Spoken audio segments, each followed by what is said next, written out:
તારીખ 21/6/26 ગઈકાલના રોજ સવારે 7:30 વાગ્યાની આસપાસ સુલેખાબેન રાકેશભાઈ મથુરાએ કરીને જે બેન ફરિયાદ આપી છે, તો તેમના પતિ રાકેશ કુમાર અર્જુન પ્રસાદ કરીને જે છે તે સવારે 7:30 વાગે રૈયાધાર પાસે મજૂરોને લેવા માટે જતા હોય, મજૂરોને કામ કરવા માટે મજૂરોને લેવા ગયેલા હોય તે દરમિયાન આમ્રપાલી સિટી સેન્ટર પાસે એક વરના કાર જેનો નંબર GJ1KZ 2911ની પૂર ઝડપે ગફલત ભરી રીતે ચડાવી લાવી અને આ ફરિયાદીના પતિ રાકેશ કુમારને મોટરસાયકલ લઈને જતા હોય તેમનામાં એક્સિડન્ટ કરી અને રાકેશભાઈને ગંભીર ઈજાઓ માથામાં થયેલી, હેમરેજ થયેલું તેમજ હાથના પગે પણ ઈજાઓ થયેલી, જે બાબતની ફરિયાદ ગાંધીગ્રામ પોલીસ સ્ટેશનમાં દાખલ કરવામાં આવેલી છે.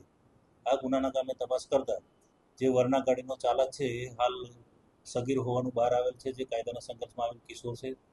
જેની સાથે પણ એક બીજો કિસમ બેઠેલો હતો, તે પણ એક કાયદાના સંઘર્ષમાં આવેલ કિશોર હોવાનું બહાર આવેલ છે.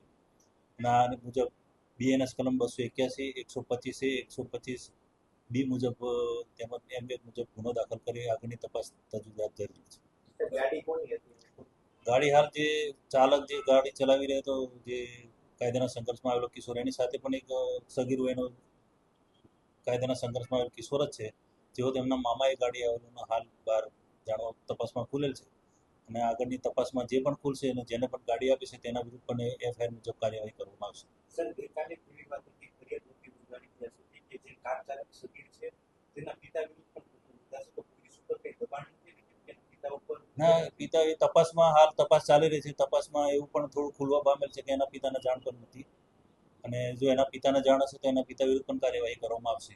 સર, આ રીતના જે સગીર છે ગાડી નીકળી જાય તો એવી કોઈ આપણે દાખલ કાર્યવાહી કરવામાં આવશે કે આવનારા સમયમાં આ ચોક્કસ એ પ્રમાણેનું ધ્યાન રાખવામાં આવશે અને ફરીથી વાહન ડ્રાઈવ, ટ્રાફિક ડ્રાઈવ તેમજ વાહન ચેકિંગની કામગીરી જેવી ડ્રાઈવોની અંદર આવી કામગીરીને પ્રાયોરિટી આપી અને આવી બધી ચકાસણી કરી અને તેને પ્રાયોરિટી આપીને આ બાબતના ગુના ન બને તેની તકેદારી રાખવામાં આવશે. અકસ્માત થયું ત્યારે ગાડીમાં નંબર પ્લેટ હતી, પછી થોડી વાર પછી નંબર પ્લેટ કાઢી નાખવામાં આવી, જેમાં કઈ એમાં હાલ સુધી કઈ નહીં, હવે તપાસનો વિષય છે. ગાંધીગ્રામ પોલીસ તપાસ કરી રહી છે.